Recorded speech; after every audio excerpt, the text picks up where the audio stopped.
Aujourd'hui, je t'emmène dans les coulisses de l'écriture, et pas n'importe laquelle, celle d'un roman historique, un roman biographique, mais surtout un roman habité. Retrouve-moi à Neverland, c'est mon deuxième roman centré sur la figure mystérieuse de J.M. Barrie, qui est donc le papa du garçon qui refusait de grandir, autrement dit Peter Pan. Si jamais le titre du roman n'est pas assez clair, contrairement aux autres livres que j'ai pu écrire où la part de fiction prend plus de pas sur le réel, je me suis rendu compte que cette fois-ci c'est plutôt l'inverse. Et je vous le donne en mille, le processus d'écriture n'est donc pas du tout le même. J'ai fait une vidéo sur ce sujet, donc n'hésitez pas à aller la voir. Perso, je trouvais donc ça intéressant de vous partager comment j'ai mené l'enquête entre archives, biographie, théorie psy et un assistant pas comme les autres de temps en temps.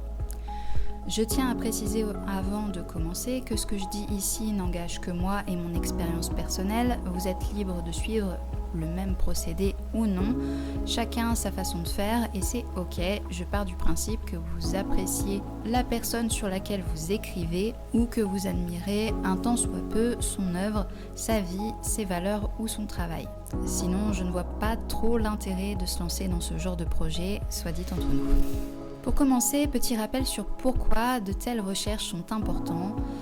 Je sais, on n'a pas tous envie de passer par ça, passionné d'histoire ou non, ça peut vite paraître indigeste et pourtant, à mon sens, c'est indispensable tout simplement parce qu'écrire un roman sur une personne réelle, ça n'a rien à voir avec écrire sur un personnage que tu écris de toutes pièces.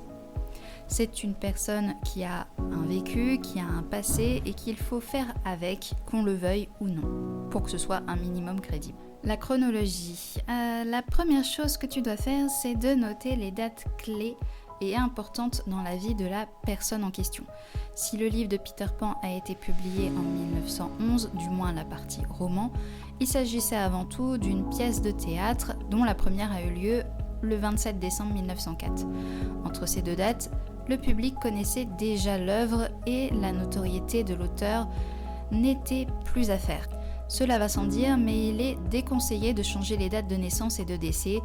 Tout ça te donnera des fondations stables et respectueuses de la vie de la personne pour ficeler ton roman. L'univers. Parce que oui, il y en a bien un, même s'il n'est pas inventé par toi et qui n'est pas dans le fantastique. Aussi, part du principe que tu n'écris pas seulement sur une personne, mais aussi sur une époque. Si tu te lances dans ce genre de projet, j'imagine que tu souhaites mettre en avant des personnalités qui sont déjà décédées. Et dans 99,99% des cas, tu ne l'as pas connu de son vivant.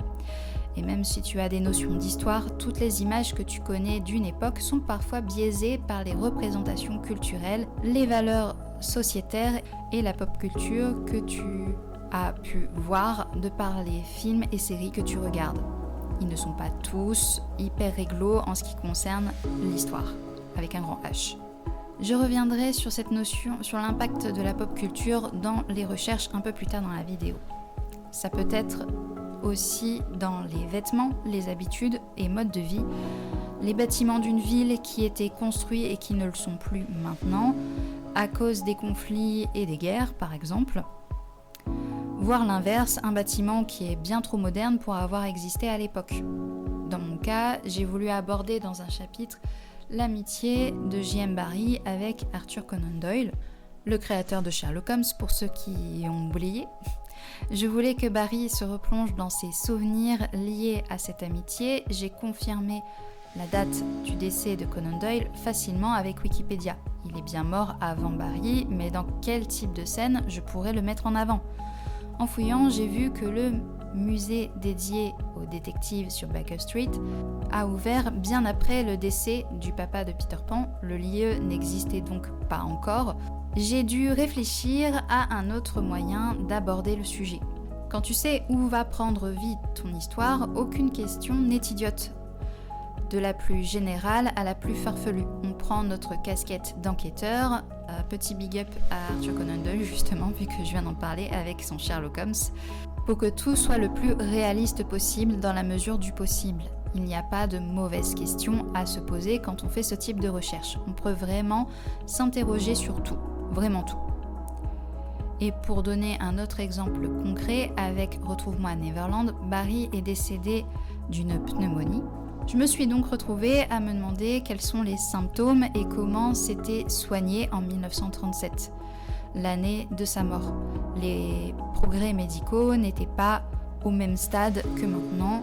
Bref, que ce soit l'architecture, l'alimentation, l'hygiène, la mode, les musiques, la société, etc., rien n'est à négliger si on ne veut pas créer de décalage avec la réalité historique.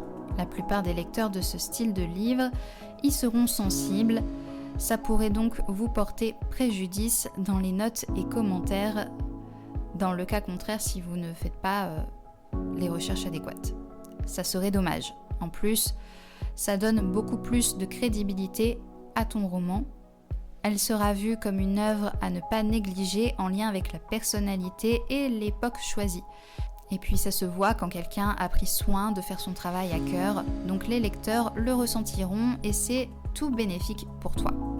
Ensuite, les choix narratifs. Comme je l'ai dit au début, tu écris sur quelqu'un qui a existé. Chouette, tu me diras, je n'ai pas besoin de remplir 50 fiches personnages, ce n'est pas tout à fait vrai. Cette personne avait son caractère, une âme, et il faut aussi la respecter en tant que telle pour ne pas être à côté de la plaque dans tes choix narratifs et le ton que tu veux donner au livre pour rester fidèle à sa personnalité et son univers, dans mon cas, vu que c'est quand même un auteur. Et c'est un travail tout aussi long et fastidieux que de rédiger une fiche personnage, mais important, cela dit. Ça va donner le fil et le ton de ton œuvre. Mais à ce moment-là, petite question, où finit la réalité et où commence la fiction ? Tu peux me dire, c'est bien beau tout ça, Amy, mais où est la place de l'imaginaire dans tout ça ? Le but, c'est pas de faire une biographie froide. Pour quelqu'un qui écrit sur le créateur de Peter Pan, tu n'en fais pas un peu trop et ça manque d'imaginaire. Encore une fois, ma méthode n'est pas universelle, mais je te recommande chaudement de prendre en compte ces conseils, à moins que tu écrives une uchronie. Pour ceux qui ont oublié, l'uchronie est un genre qui repose sur le principe de la réécriture de l'histoire à partir de la modification du passé. Si tu pars sur ce genre de récit, forcément, tu ouvres déjà plus de possibilités. Mais là encore, ça a aussi d'autres contraintes à prendre en compte. Je n'en parlerai pas ici car ce n'est pas le sujet. Pour revenir sur le sujet de base, il faut savoir marcher sur une ligne fine entre respect de la réalité et liberté romanesque. Dans mon cas, je n'avais pas envie de trahir Barry, ni de figer Peter Pan dans un récit universitaire froid, parce que c'est pas le cas de l'œuvre d'origine. Je voulais capter une vérité sensible et pour ça, faut plonger. Lire, comparer, relier, douter, bref, la recherche historique, ce n'est pas juste empiler des dates, ça tu le fais pour toi, pour avoir des notes sur lesquelles te baser au début, comme je l'ai déjà mentionné, dans le premier point de cette vidéo avec la chronologie. Mais pour écrire un roman, ce n'est pas suffisant, il faut comprendre un être humain. Pour faire parler les ombres de personnes réelles et historiques qui ne sont plus de ce monde depuis parfois plusieurs décennies, voire des siècles selon l'époque sur laquelle tu te bases. Il faut d'abord suivre les traces qui sont parvenues jusqu'à nous. Du coup, avec les informations en ma possession, j'ai réfléchi à comment les raconter et les mettre en scène. Je ne peux pas confirmer que les événements se soient déroulés à 100% de cette façon avec ces dialogues-là, mais je me rapproche du plausible grâce aux recherches que j'ai fait en amont. Et oui, j'y reviens, attention à la pop culture. Je sais que tu serais tenté de regarder des films et séries se déroulant dans l'époque que tu souhaites écrire, voire même des films qui ont déjà abordé le même personnage historique. Ça peut arriver. Mais je te le déconseille fortement. Pourquoi ? Parce que là encore, c'est la vision d'un artiste et surtout d'une production qui limite les décors, les costumes, la durée du film, les effets spéciaux, etc. Tout ça doit rentrer dans leur budget. Et pour ce faire, il y a parfois des facilités scénaristiques, où ils ont simplifié l'histoire et les personnages car tout doit tenir dans moins de 2 heures. Je vais vous raconter une anecdote. Pour écrire Retrouve-moi à Neverland, j'ai voulu regarder le film Finding Neverland, le seul film qui existe, en français aussi, sur une partie de la vie de Barry avec Johnny Depp dans le rôle de l'auteur. Je me suis rendu compte qu'ils ont complètement fait n'importe quoi dans la chronologie des événements. Je vous renvoie à une vidéo que j'ai fait en réaction à ce film. Je vous mets le lien en barre de description pour plus de détails. Je n'ai pas envie de me réétaler là-dessus, vu que j'aborde déjà ces sujets dans cette vidéo. Mais bon, je ne vais pas jeter sur le film parce que ce n'est pas le sujet de la vidéo. Il a eu au moins le mérite d'être fait et de mettre en avant cet auteur trop souvent oublié à cause de l'adaptation Disney. Tout ça pour dire que si je n'avais pas fait ma part de travail et de recherche, je serais partie dans une direction complètement fausse et biaisée par rapport à la réalité de l'histoire, dans le sens historique, bien entendu. Si tu es plus à l'aise avec les vidéos, regarde plutôt des documentaires plus fiables que les informations transmises, que tu vas pouvoir entrecouper des livres, archives, etc. que tu auras en ta possession. La marge d'erreur et d'incohérence sera déjà moins importante, même si elle peut exister également. Vous pouvez aussi bien entendu vous baser sur des archives vidéo si l'époque en question en a. Ce n'est pas toujours le cas étant donné que le cinéma est relativement récent.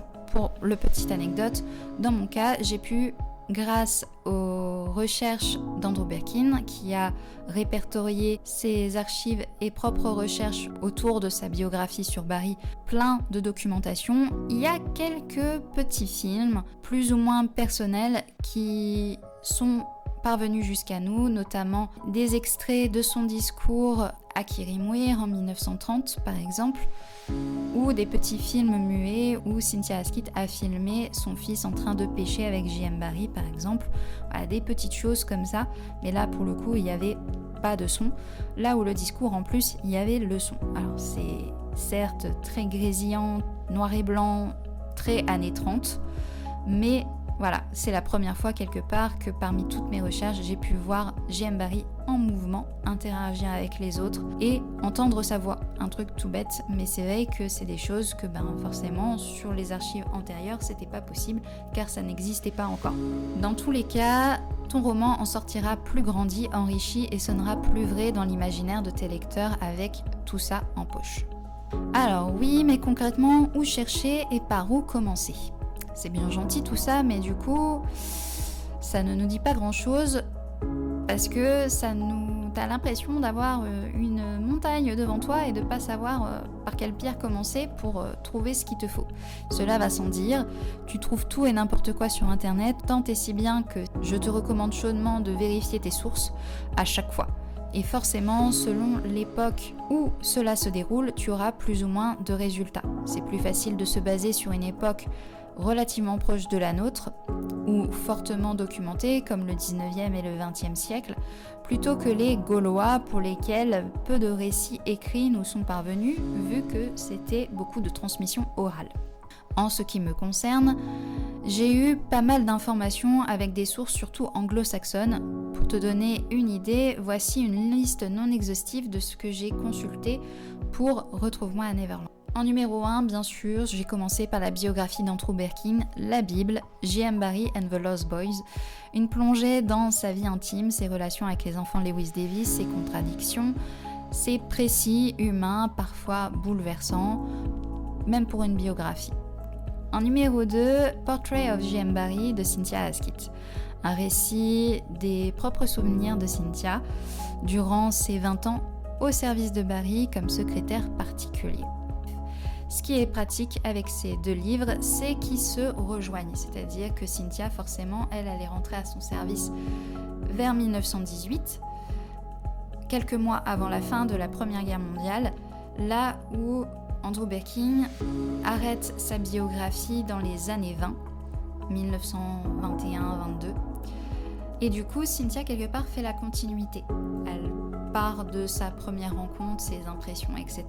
et parle bien sûr de tout l'après, c'est-à-dire plutôt la suite des années 20 et années 30 jusqu'à 1937, au décès de J.M. Barrie. Donc, ça permet de bien compléter. Bien sûr, il ne faut pas omettre les textes de Barrie lui-même, notamment Peter and Wendy en 1911, bien sûr, mais aussi tout le reste de son œuvre, romans, théâtre, bref, histoire courte. Certains de ses récits aussi sont avec plus ou moins de biographie, que ce soit par exemple son livre Margaret Ogilvy qui parle clairement de ses souvenirs avec sa maman, jusqu'au décès de celle-ci.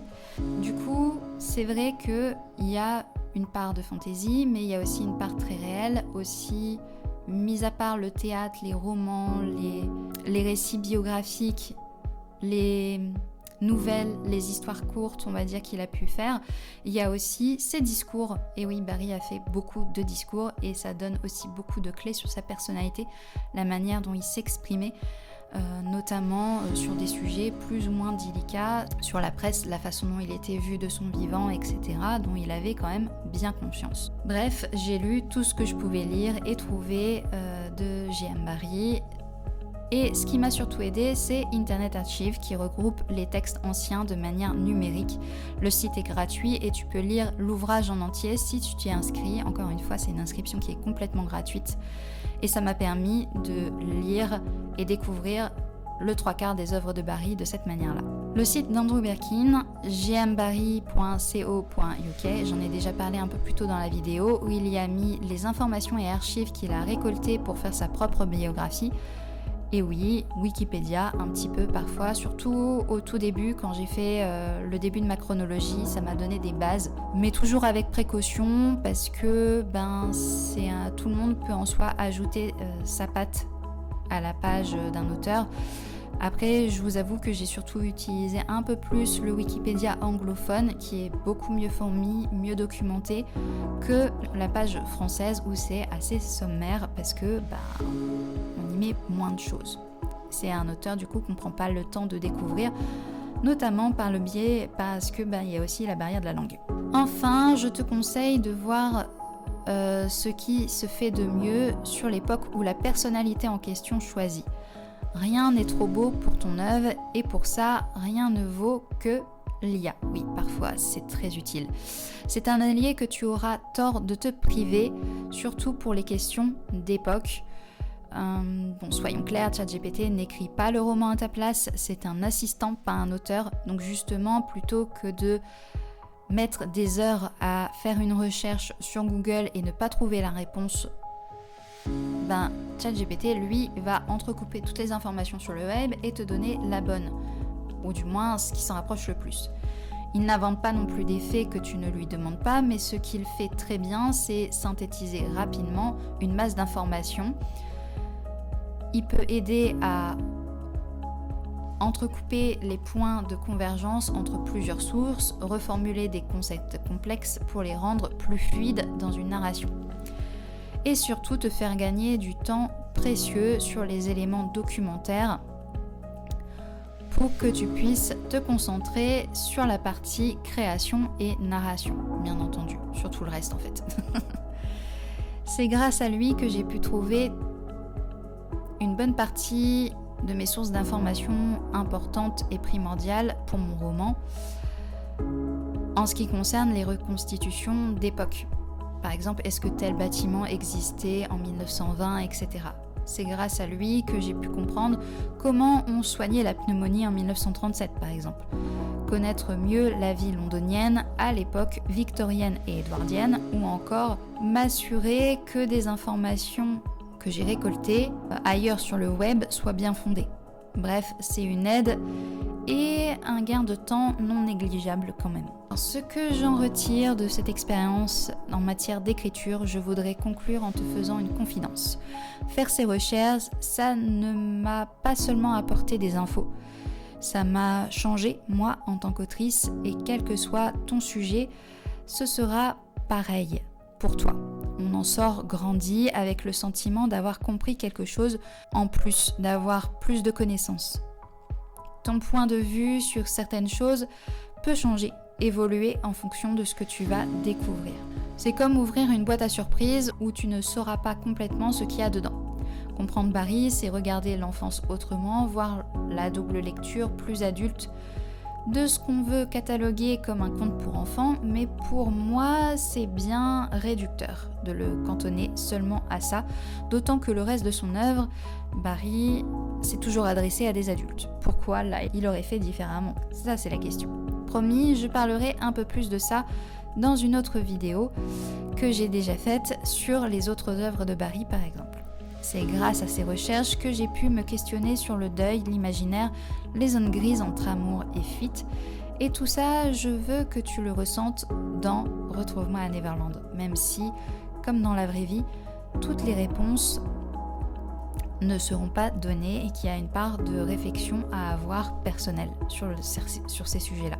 Alors si toi aussi tu veux écrire sur des personnages historiques ou si tu es simplement curieux du processus créatif, retiens ceci, les archives sont vivantes, les livres parlent entre eux et parfois même une IA peut souffler un éclairage inattendu, mais au bout du compte, c'est ton regard qui tisse le récit, ton intuition, ton sens du lien. Merci de m'avoir écouté, tu peux retrouver la liste complète de mes sources dans la barre de description de la vidéo. Et si tu veux en savoir plus sur Retrouve-moi à Neverland, reste bien accroché, l'aventure ne fait que commencer depuis le 15 juin 2026.